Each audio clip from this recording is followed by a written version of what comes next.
Hi, good morning, everybody. So, in today's session, we are getting started with a project on generative AI, and the project is AI powered risk assessment for financial compliance. Okay. So, what we will be doing in this project typically, as per market study, we see Deloitte is one of the biggest hiring, organizations for generative AI engineer roles. Okay, so this project is will be discussed across what a generative AI engineer does at Deloitte. Okay, what kind of projects they deal with while working at Deloitte. Okay, so depending on the market study, if I show you, I did a recent study on generative AI engineer roles, and I have seen across 27 companies. So, generative AI engineer, this is the role, this is the fresher level role which you guys would be targeting. Okay.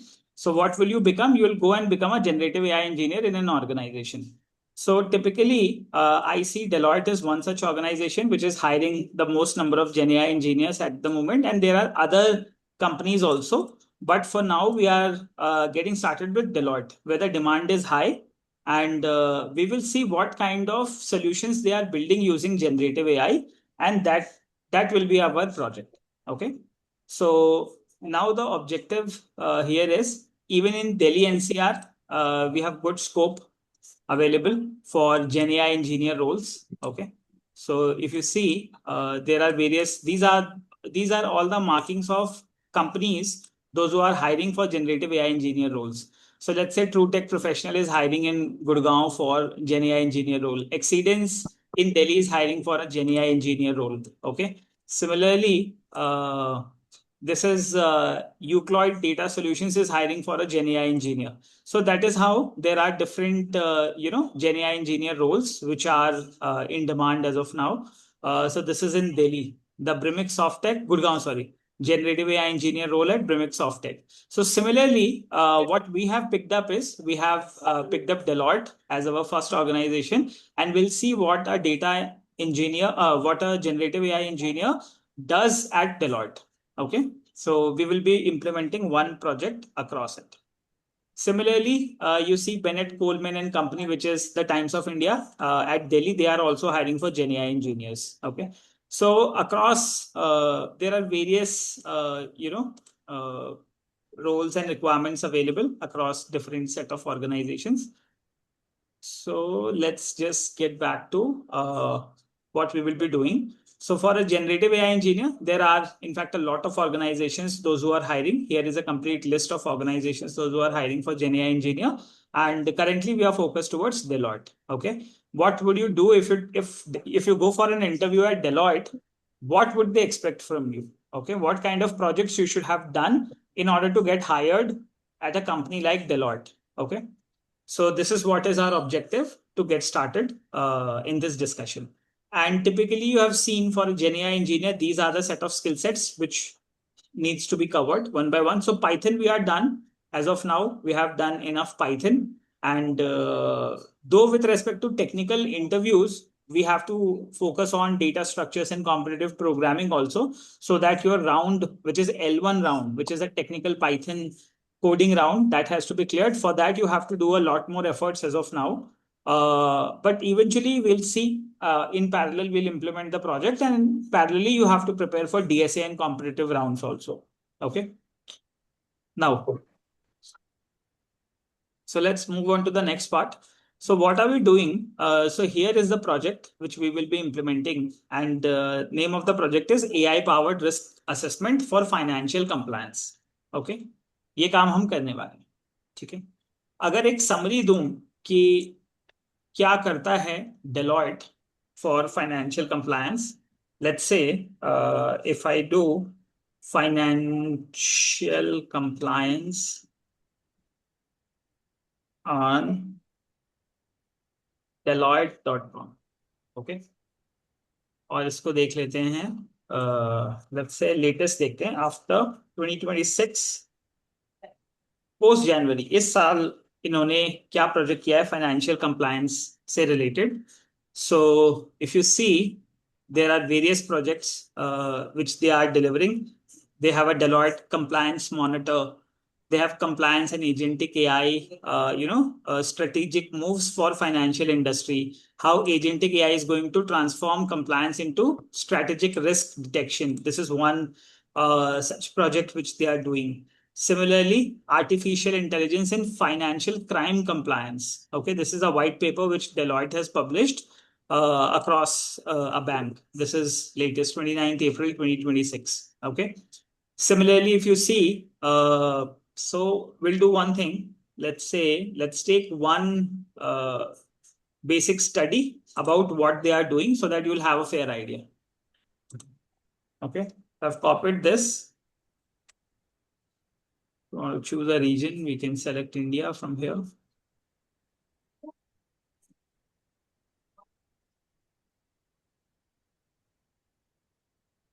Okay, we'll do one thing. So I'll quickly get to chat.openai and I'm going to say summarize the article.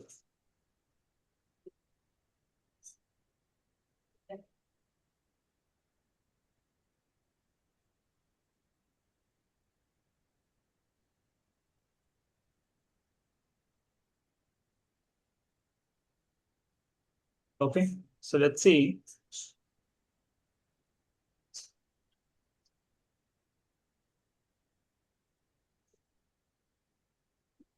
So basically, if you see who's the customer for Deloitte, typically banks and insurance companies, financial institutions, these are their customers. Okay.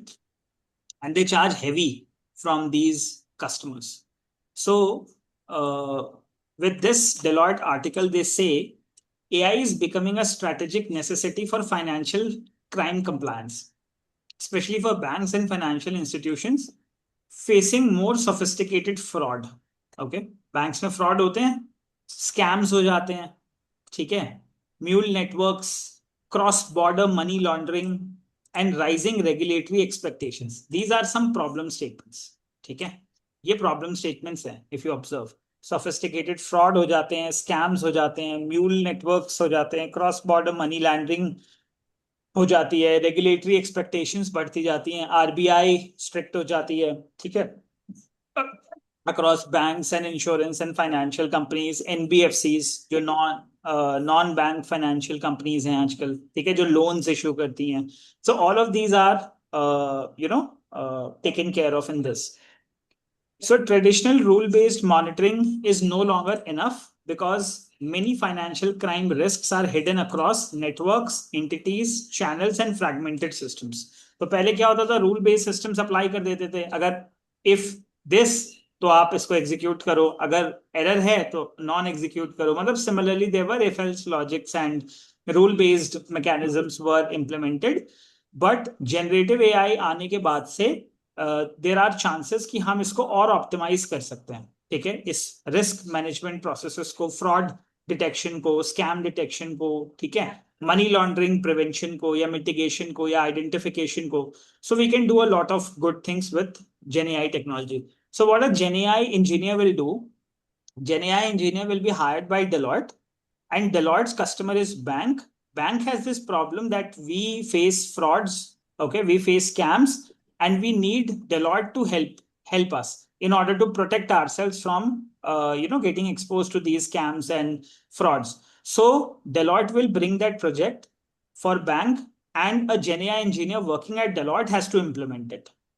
Okay, that how you are going to protect against fraud or risk or scam or money laundering. So you need to have a base understanding about it, how it can be protected, and then how you can use generative AI to solve that problem.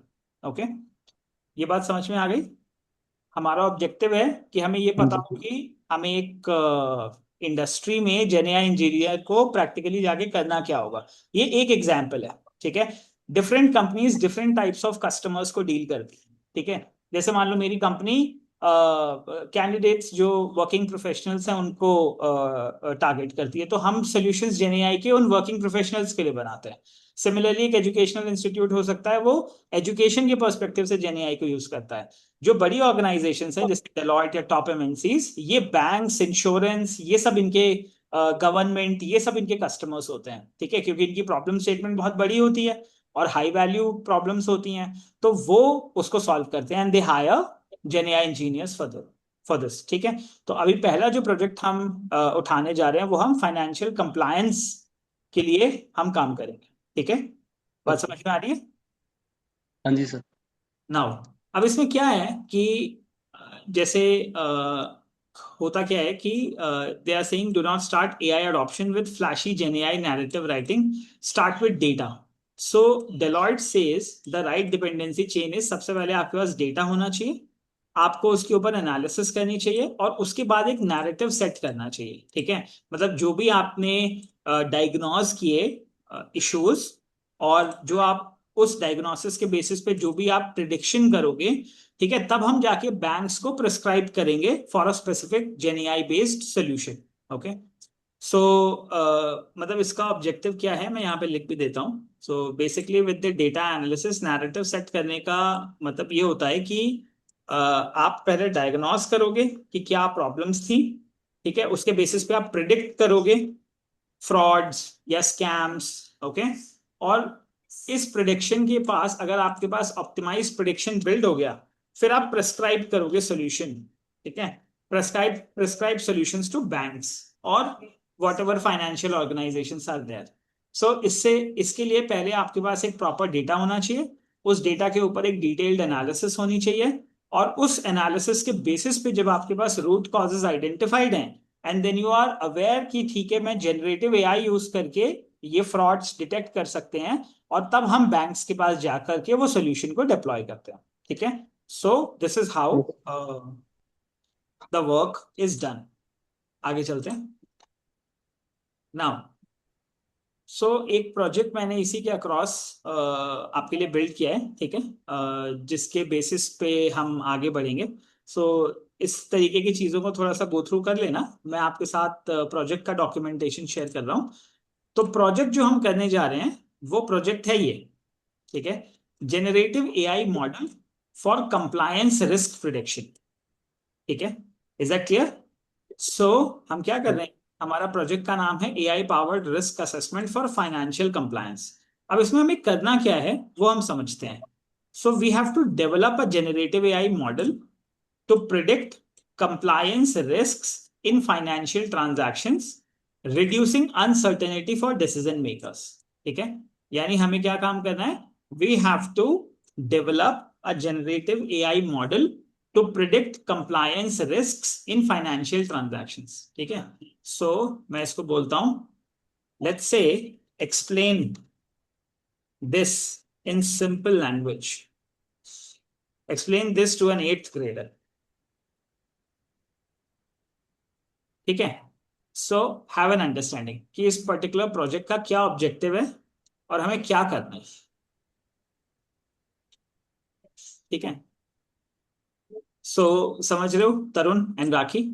सो इस project के हाँ जी अंदर sir. करना क्या है, we have to develop a generative AI model to predict compliance risks in financial institutions, in financial transactions, ठीक है। So मतलब है कि हम एक एआई सिस्टम बनाएंगे that can look at money transactions and warn a bank when something looks risky or suspicious, ठीक है। Is this part clear? हमें एक एआई सिस्टम बनाना है, वो एआई सिस्टम क्या करेगा, वो सारे ट्रांजैक्शंस को देखेगा, जो भी बैंकिंग ट्रांजैक्शंस हो रही हैं, ठीक है। अब जैसे अगर आप देखो कि यूपीआई पे कितनी हैवी ट्रांजैक्शंस हैं पर डे, ठीक है। सो लेट्स से हम यहाँ पर डालते हैं गूगल पे, number of UPI transactions, of UPI transactions in India per day. What is the number of? ठीक है। So if you see, they process around 75 crore transactions daily. तो 75 करोड़ ट्रांजैक्शंस को तो ह्यूमन तो देख के प्रोसेस नहीं कर सकता, ठीक है। सो अगर मान लो मैं कहूँ 75 करोड़ बैंक ट्रांजैक्शंस को अगर मुझे उससे करवाना है, how many people required to process manually 75 crore banking transactions daily. अगर ये 75 करोड़ ट्रांजैक्शंस जेन एआई या एआई नहीं हो तो हमें कितने बंदे चाहिए होंगे? तो हमें कम से कम 7.8 लाख लोग चाहिए, ठीक है, working non stop in standard 8 hour shifts. समझ रहे हो? to manually process 75 crore transactions daily, it would require approximately 7.8 lakh people working non-stop in standard 8 hour shifts, यानी 24 घंटे चलेगी या 8 लाख लोग होंगे। This assumes an incredibly fast manual processing speed where one person verifies, enters, and clears a transactions every 30 seconds without a single break. Okay, are you understanding? So total transactions, individual speed है around 2 transactions per minute, ठीक है। Daily workload है around 960 transactions process पर person in 8 hour shift. एक बंदा 960 transactions को review करेगा। Total workforce लगेगी इतनी 7,81,250 पीपल, ठीक है। So why manual processing is impossible? क्योंकि रियल वर्ल्ड कंस्ट्रेंट्स ये हैं कि if you account for human errors, lunch breaks, shift handovers and a more realistic speed of 2 minutes per transaction, the workforce required is over 31 lakh people. अगर practically इसको करना पड़ेगा जब कि ब्रेक है, शिफ्ट हो रही है, बंदा जा रहा है, हॉलीडे पे है, जो रियलिस्टिक सिनेरियोज हैं, तो आपको 31 लाख लोग चाहिए इस काम को करने के लिए, ठीक है। सो सो ऑब्वियसली आपको अब समझ में आ रहा होगा कि कितनी ज्यादा जरूरत होगी ऑटोमेशन की, क्योंकि ह्यूमंस के लिए ये पॉसिबल नहीं है किसी भी कंपनी के लिए, ठीक है। So how much money is required to maintain 31 lakh people per month, ठीक है। कितना पैसा लगेगा अगर एक बैंक को अगर ये काम करवाना है, ठीक है। तो they would spend around 12,400 crore पर मंथ, ठीक है। इतना तो उनका प्रॉफिट नहीं है एक क्वार्टर का, ठीक है। लेट्स से हम चेक करते हैं last last quarter PAT of top 5 banks in India. PAT is profit after tax, यानी टैक्स वैक्स सब कटने के बाद कितना प्रॉफिट बचता है, ठीक है। तो अगर देखोगे तो H D F C bank का जो Q4 का फाइनेंशियल ईयर 26 का प्रॉफिट है वो 19,000 करोड़ है 3 महीने का, ठीक है। स्टेट बैंक ऑफ इंडिया का भी 19,600 करोड़ है, आईसीआईसीआई बैंक का 13,702 करोड़ है, एक्सिस बैंक का 7,000 करोड़ है, कोटक महिंद्रा बैंक का 4,000 करोड़ है। यानी ये हर 3 महीने में इतना पैसा कमाते हैं टैक्स वैक्स देने के बाद। तो it is too much money, ठीक है। Can you see? ओके, ठीक है। Is it looking good? Obviously. देखो so if you want money you have to go where money is, you have to think where money is, ठीक है। और इनको, और ये 17,000 19,000 करोड़ कमा रहे हैं, इनको हेल्प कौन करता है? Companies like Deloitte to solve these problems. तो अब ये जो प्रॉब्लम है ये बहुत हाईली स्केलेबल प्रॉब्लम है, ओके। कि इतनी सारी ट्रांजैक्शंस पर डे हो रही हैं, ओके। और इन ट्रांजैक्शंस में फ्रॉड ट्रांजैक्शंस पहले पकड़ पाना बहुत मुश्किल होता था, पहले फ्रॉड्स बहुत दिनों बाद एक्सपोज होते थे। आज की डेट में टेक्नोलॉजी है तो आप फ्रॉड्स को जल्दी डिटेक्ट कर सकते हैं, प्रोटेक्ट कर सकते हैं, और उससे एडवांटेज क्या होगा? बैंक्स के प्रॉफिट और बढ़ जाएंगे, ठीक है। तो जब बैंक इतना प्रॉफिट कमा रहा है तो उसके लिए एक बड़े ऑर्गेनाइजेशन को, अगर कोई एक बड़ा ऑर्गेनाइजेशन कहता है कि ठीक है आपका प्रॉफिट 10% बढ़ जाएगा, तो 10% में भी इनके लिए तो 200 करोड़ बढ़ जाएंगे। और अगर उसके लिए इनको 5 करोड़ का एक सोल्यूशन लेना हो या 10 करोड़ का एक सोल्यूशन लेना हो तो उनके लिए कोई बड़ी बात नहीं है। 50 करोड़ का लेना कोई बड़ी बात नहीं, बिकॉज इवेंचुअली वो 50 करोड़ खर्च करके डेली के एवरेज में दे वुड, मतलब हर क्वार्टर उनका कई 100 करोड़ का प्रॉफिट बढ़ सकता है, ठीक है। So that is how these large businesses work, okay, तो वो आपको समझने की जरूरत है. You have to think big. So I think this is clear कि प्रॉब्लम स्टेटमेंट कितनी बड़ी है, कि there could be around 75 crore transactions per day, and we need to have a AI model जो इन ट्रांजैक्शंस में से फ्रॉड ट्रांजैक्शंस या स्कैम ट्रांजैक्शंस को डिटेक्ट कर सके. ठीक है. Now, so you have to build an AI system that can look at money transactions and warn a bank when something looks risky or suspicious. Okay. So, अब example क्या है? For example, imagine a bank sees these transactions. Okay. So, एक transaction हुई, आपने 5,000 रुपए अपने दोस्त को भेजे. ओके. सो एआई ने चेक किया, एआई को लगा कि हाँ ठीक है, ये तो नॉर्मल ट्रांजैक्शन, कोई बड़ी बात नहीं है. 5,000 रुपए दोस्त को भेजना, 10,000 रुपए भेजना is not a big deal to have. Okay. 10 lakh send to an unknown foreign account. आपने 10 लाख रुपए किसी फॉरेन अकाउंट को भेजे. इवेंचुअली ये तो कोई कॉमन ट्रांजैक्शन नहीं है. ठीक है. फॉर अ नॉर्मल यूजर और an account this could be risky, so you should have a verification around it. It should be flagged at least. ठीक है. कई बार आप देखो, जब बैंक में आप बड़ी ट्रांजैक्शन कर देते हो ना, तो कॉल आ जाती है कि सर आपने ये इशू किया है कि इतने लाख रुपए आप विड्रॉ करा रहे हो. तो फिर वो खुद से पूछा है, मैं अपने पैसे ट्रांसफर कर रहा हूँ, मेरे से ही पूछता है कि सर क्यों करवा रहे हो.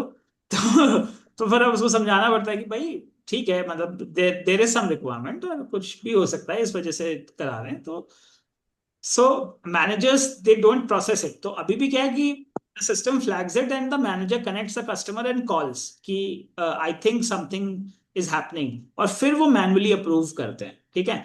But doing this is all obviously very very hard, क्योंकि आप कितने लोगों को कॉल करोगे. ठीक है. तो if there is a system, and if the system is powerful enough कि ठीक है, मैं 10 लाख फॉरेन अकाउंट में भेज तो सकता ही हूँ ना, मेरी मर्जी है, but you should detect it whether it is a genuine transaction or is it a fraud transaction. Okay. Or something is happening without my consent. So why they call is to just verify whether you have given a consent to this or not. Okay. Similarly, many small payments made quickly. मान लो 10 रुपए की फटाफट बहुत सारी transactions हो गई आपके account से. पिछले 60 मिनट में 60 ट्रांजैक्शंस हो गई 10 रुपए की.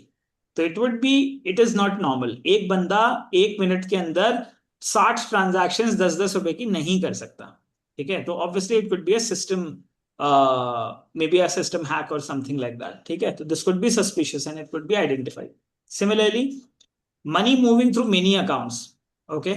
हो सकता है कि बहुत सारे अलग अलग डिफरेंट अकाउंट से आपके अकाउंट में पैसा आ रहा है immediately eight an instance of time, या in a frequency of a shorter window, time window. So this could be dangerous. This could be money laundering, or this could be anything like that. ठीक है. So similarly, क्या हो रहा है? So generative AI here means AI that can understand patterns, explain risk, and even generate reason like this transaction may be risky because the amount is unusually high, the receiver is new, and similar patterns were seen in fraud cases. ठीक है. So on the basis of data, आपके पास patterns आपको identify करने होते हैं. वो pattern के basis पे एक रियलिस्टिक मैसेज बनाएगा जेनएआई सिस्टम वाया ईमेल और एसएमएस. वो फॉरवर्ड कर देगा कि I see this transaction is risky because some unusual pattern is identified in this particular transaction. Okay. So हमें एक ऐसा सिस्टम बनाना है जो इस तरीके से आइडेंटिफिकेशन करे और मतलब हेल्प कर पाए. ठीक है. तो वो हम देखेंगे कि हम ऐसा एक सिस्टम कैसे बना सकते हैं. ठीक है. How will we be able to make a GenAI system which can work like that. So अब क्या होगा? So we can create an AI tool that help banks predict which financial transactions may break rules. ठीक है. हमने कुछ rules बना रखे हैं. मान लो एक फाइनेंशियल पॉलिसी बना रखी है.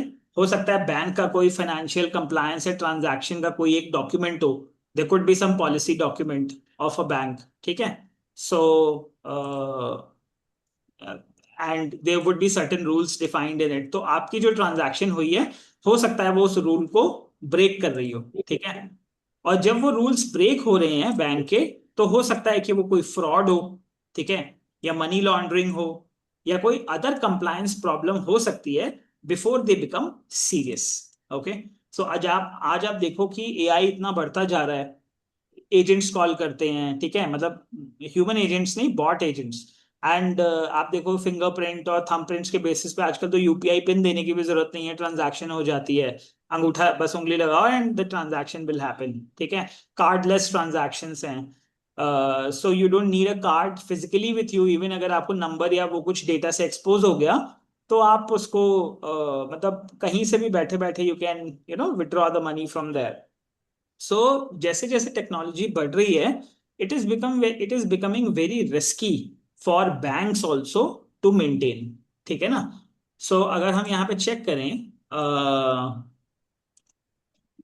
What is the total amount of financial loss due to frauds, scams, money laundering happened in India in last 6 months in banks, ठीक है। देखते हैं कितना हो रहा है, मतलब तो इससे हमें ये पता चल जाएगा कि कितनी बड़ी प्रॉब्लम है।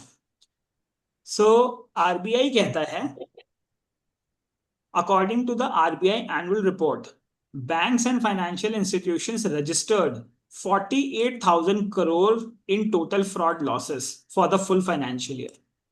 एक साल में 50,000 करोड़ के आसपास रिपोर्टेड रजिस्टर्ड लॉस है। इसमें तो कितना सारा होगा जो अनरजिस्टर्ड होगा, ठीक है। लेट्स से इसमें डालता हूं, what is an estimated unregistered unregistered loss, ठीक है। तो अनरजिस्टर्ड, ये क्या कह रहा है, only 20% to 30% of all digital frauds in India are actually reported, यानी 20 से 30%। सो दे बिलीव कि अनरजिस्टर्ड जो फाइनेंशियल लॉस है वो 30,000 से 45,000 करोड़ भी हो सकता है। ओके, सो मतलब for a 6 month period it is believe that around 50,000 crore maybe might not have been recorded। और रीजंस क्या हैं, why 70% of financial fraud goes unregistered, and this happens because the victims shame, ठीक है। A massive volume of losses occurs through pig butchering, sextortion and fake dating scams. सबसे ज्यादा पैसा इन applications के थ्रू लॉस हो रहा है, ठीक है। Victims frequently refuse to file an official FIR out of intense social shame or fear of family, blowback. Similarly, low impact and small amounts, hundreds of thousands of daily UPI and credit phishing scams involve small amount ranging from 500 to 2,000, जिसके ऊपर कोई ध्यान नहीं देता और ये जुड़ जुड़ करके बहुत हो जाता है, ठीक है। Most citizens choose not to spend days dealing with police paperwork for minor figures। अब 500 रुपए के लिए कौन पुलिस कंप्लेंट लिखाने जाएगा, भगा और देते हैं पुलिस वाले, ठीक है। सो मतलब अगर आप 15-20 लाख से ऊपर का फ्रॉड है तो फिर कोई सब्सटैंशियल बात भी है, नहीं तो उससे नीचे तो कोई कुछ सुनता ही नहीं है, मतलब it is, if it is gone it is gone. Similarly lack of cyber awareness, the mule account, ठीक है। Once money leaves a victim's account, it is bounced across 5 to 10 automated mule bank accounts within minutes. So many victims give up reporting because they believe the cash is permanently unrecoverable। यानी जो फर्जी accounts हैं, fake accounts हैं, उसे इधर से उधर, उधर से उधर, उधर से इधर, इधर इतना करके you cannot trace back। So this is one such problem which is happening, ठीक है। सो अब आरबीआई क्या कर रहा है, to bring these dark numbers to light, the RBI scam compensation framework provides a major financial incentive for citizens to report crime. मतलब they are trying to do certain things, but obviously the problem is still big, ठीक है। 25-50 हजार करोड़ मतलब हर साल या हर 6 महीने में eight loss है, ठीक है। तो द प्रॉब्लम स्टेटमेंट डिफाइंस कि अगर आपके पास अच्छे एआई सिस्टम्स आप बिल्ड करो तो धीरे धीरे इस नंबर को कम कर सकते हो, ठीक है। जैसे जैसे ट्रांजैक्शंस बढ़ेंगी यू कैन रिपोर्टेडली फिगर, क्योंकि अगर आपने 5% भी रिकवर किया, 10% भी रिकवर किया, वो भी बहुत है।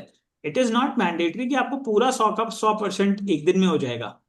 इवेंचुअली अगर आपने 2% भी प्रोटेक्शन किया तो भी बहुत है, ठीक है, 2% भी बचा तो भी बहुत है। Okay, so similarly, so a normal rule based system says amount above 10 lakh is risky, ठीक है, मतलब 10 लाख के ऊपर आप कुछ भी भेज रहे हो वो रिस्की हो सकता है, ये ऐसा एक नॉर्मल सिस्टम बैंक का रूल है।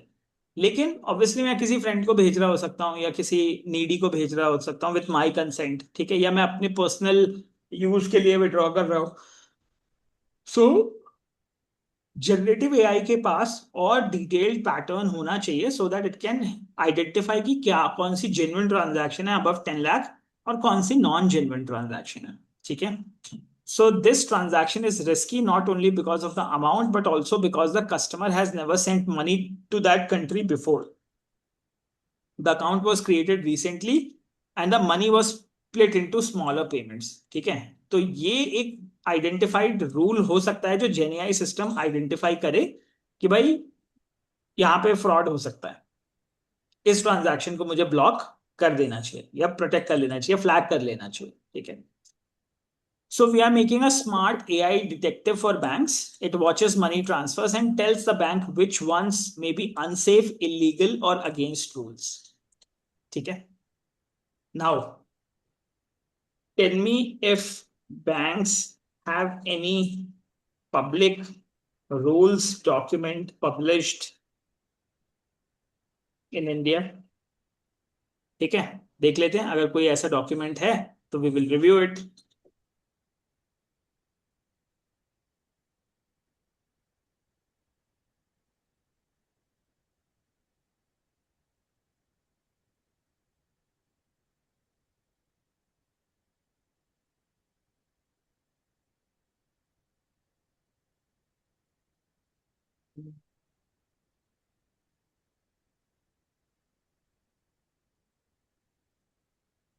ठीक है, so ये क्या कह रहे हैं? Yes, in India, banks may not publish their internal risk rules in full, but there are many public rule documents that banks must follow. So the most important public documents come from RBI, not individual banks. So RBI के हैं Know Your Customer Format, Anti-Money Laundering, Direction, Combating Financing of Terrorism, CFT, Customer Due Diligence, Ongoing Monitoring, Watching Transactions after Account Opening, and Suspicious Transaction Reporting, Reporting Suspicious Activity. So RBI has a public document called Master Direction, ठीक है, KYC, Master Direction, KYC Direction, updated as recently on August 14. It applies to regulated entities, including banks. So RBI KYC, frequently asked question, also explains KYC is the process where a regulated entity, including banks, collects information about customers' identity, address, nature of business, and financial status. ठीक है, ये bank इस काम को कर रहा है। यहाँ से डाउनलोड कर लेते हैं इस डॉक्यूमेंट को, and what you can do is, ये है document on the website of Reserve Bank of India,